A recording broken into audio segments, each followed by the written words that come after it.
নমস্কার, আশা করছি আপনারা সকলে খুব ভালো আছেন। একটা নতুন ভিডিওতে আপনাদের সকলকে স্বাগত। আজকে মামনি আমাকে সকালবেলা বলেছে একটা নতুন জিনিস শেখাবে। তো এখন আমি যাচ্ছি রান্নাঘরে, চলুন আপনাদেরকেও সাথে করে নিয়ে যাই। বললো পোচ খাবো, তাহলে কটা পোচ বানাই। মামনি আজকে এয়ার ফ্রায়ারে জল দিয়ে পোচ বানাবো। আমাকে আজকে এয়ার ফ্রায়ারে অনেক রকমের রেসিপি শেখাবে বলেছে। তো সেই জন্য ভাবলাম আপনাদের সাথেও শেয়ার করা যাক। সবাই হেলদি খাবার খাওয়ার জন্য যতটা সম্ভব তেলটাকে অ্যাভয়েড করার চেষ্টাই করেন। তো কিছু এমন খাবারও আছে যেগুলো তেল ছাড়াও তৈরি করা যায়। এটা খুবই সাধারণ আর সহজ একটা রেসিপি দেখছি, জানেন।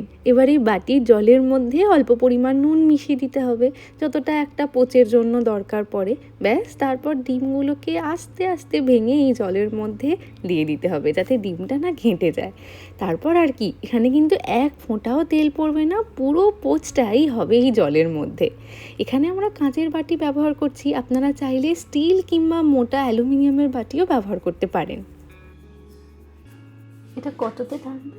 180-তে আমি 10 মিনিট দেবো, 10 মিনিট। এরপর আমি বানাবো বাটার গার্লিক টোস্ট। আচ্ছা, যেগুলো তোরা সব ক্যাফেতে গিয়ে খাস, দেখি বাড়িতে পারি কিনা। তাও আমি এয়ার ফ্রায়ারে বানাবো, ঠিক আছে। কি কি দিচ্ছি এই যে এখানে আছে জিনিসগুলো সব। পোচগুলো তৈরি হতে ওই 10 থেকে 12 মিনিট মতন সময় লাগবে, ততক্ষণ আরও একটা নতুন রেসিপির প্রস্তুতি। তো তার জন্য আমাদেরকে গার্লিক বাটার তৈরি করতে হবে। এখানে যে রসুনটা ব্যবহার করা হয়েছে সেটাকে ভালো করে থেতো করে আমি কুচো করে নিয়েছিলাম। তার সাথে দেওয়া হলো একটুখানি অরিগ্যানো আর অনেকটা পরিমাণ বাটার, আর সব শেষে একটু গোলমরিচের গুঁড়ো। আমাদের সবেতেই গোলমরিচের গুঁড়োটা খেতে ভীষণ ভালো লাগে, আপনারা চাইলে এটাকে স্কিপ করতে পারেন, তার জায়গায় চিলি ফ্লেক্স ব্যবহার করতে পারেন। ব্যাস, এবার এটাকে ভালো করে ব্রেডের মধ্যে স্প্রেড করে নিতে হবে।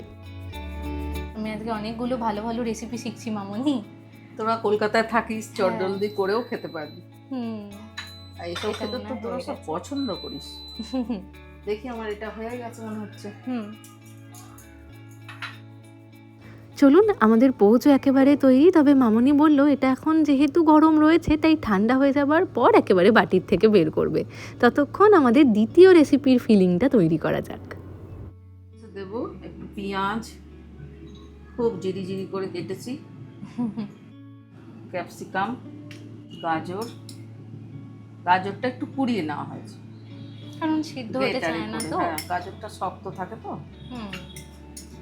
আর গ্রেট করা চিজ, টাটকা ধনেপাতা, সবশেষে একটু কাঁচা লঙ্কা কুচি আর নুন, যেটা ছাড়া সম্পূর্ণ হয় না কোনো কিছুই।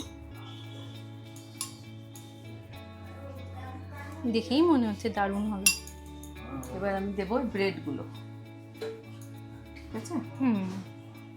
মনে হচ্ছে আরেকটা হয়ে যাবে না, আমার একটু বেড়ে হচ্ছে বাটারটা, তাহলে ওটাও হয়ে যাবে। বাহ, কি সুন্দর দেখতে হয়েছে। আজকে আমি দারুণ রেসিপি শিখছি, একদম চটজলদি রান্না হয়ে যাবে এবার আমার। এবার ওপর থেকে যাচ্ছে চিজ, মজারেলা চিজই মামনি একটু গ্রেট করে দিচ্ছে ওপর থেকে। হচ্ছে চিজি গার্লিক বাটার টোস্ট। বাচ্চারাও টিফিনে এটাকে নিয়ে যেতে পারে। পর আমার নাতিরা এলে তখন তৈরি করে খাওয়ানো যাবে, তাদের আমি করে খাওয়াবো। চলো বসিয়ে দিই একটা। এগুলো 180 ডিগ্রিতে 7 থেকে 8 মিনিট 7 দিলাম, ঠিক আছে।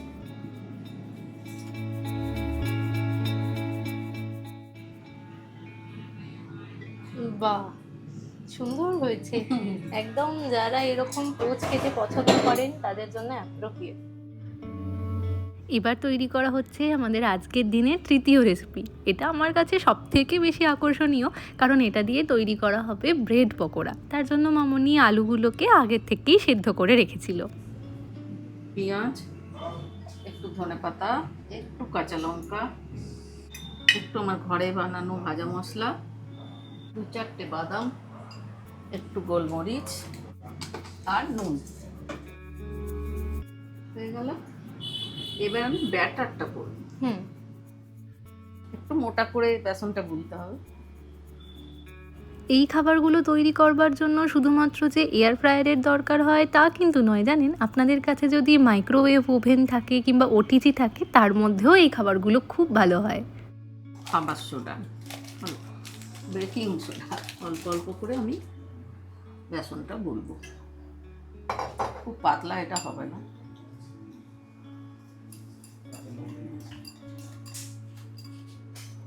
আর একটু দেবো 2 চামচ মতো তেল,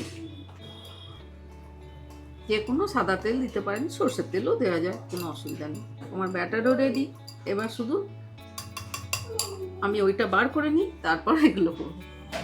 এই যে বাহ, হয়ে গেছে, দারুণ হয়েছে। একদিক থেকে ভালোই হলো জানেন, কারণ কলকাতার ফ্ল্যাটে আমরা যখন থাকি তখন দুজনেই এতটা কাজের মধ্যে ব্যস্ত থাকি, কিছু ভালো খাবার খেতে ইচ্ছা হলে মনে হয় অতটা হাতে সময় কোথায়, তখন বাইরের থেকেই খাবার আনিয়ে নিতে হয়। হ্যাঁ, তবে একবার দুবার তৈরি করাই যায়, কিন্তু যখনই মন চায় তখনই জিনিসটা তৈরি হয় না। এই যে মামনি আমাকে আজকে এই চটজলদি রেসিপিগুলো শিখিয়ে দিল, এবার হাতে 10 থেকে 15 মিনিট সময় থাকলেই ওই ঘন্টার পর ঘন্টা রান্নাঘরে দাঁড়িয়ে থাকতে হবে না, অথচ শেষে প্লেটের খাবারটাও একেবারে জমে যাবে।